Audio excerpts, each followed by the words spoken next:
ওই সালামদার বেটা আমার ছেলে। আপনারা কেমন আছেন? বৈষম্য বিরোধী ছাত্র আন্দোলনে আহত কলের সাইতো চট্টগ্রাম মেডিকেল কলেজ হাসপাতালত আসছে জামাত ইসলামের আমির ডাক্তার শফিকুর রহমান।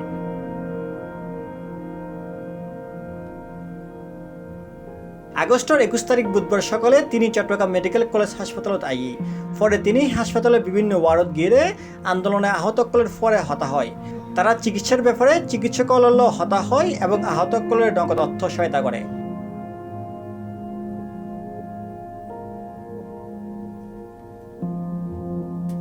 পরে চট্টগ্রামত বৈষম্য বিরোধী ছাত্র আন্দোলনে নিহত শহীদ ফয়সাল আহমেদ সাদ্দ ও শহীদ ওমর ফারুকের বাসাত গিয়ে পরিবার পরিজনসকলের সমবেদনা জানায় ও দোয়া কামনা করে। দিয়েছে আল্লাহ তাদের সকলকে মুহাক্কিক শহীদের মর্যাদা দান করুন। যারা আহত হয়েছে আল্লাহ তাদেরকে সুস্থতার নিয়ামত দান করুন। এখন থেকে আগামীতে ইনশাআল্লাহ বাংলাদেশের জনগণ জাতি ধর্ম বর্ণ নির্বিশেষে আমরা হাতে হাত মিলিয়ে ইনশাআল্লাহ ইনসাফের বাংলাদেশ আমরা গড়ব ইনশাআল্লাহ। C+ TV Chittagong.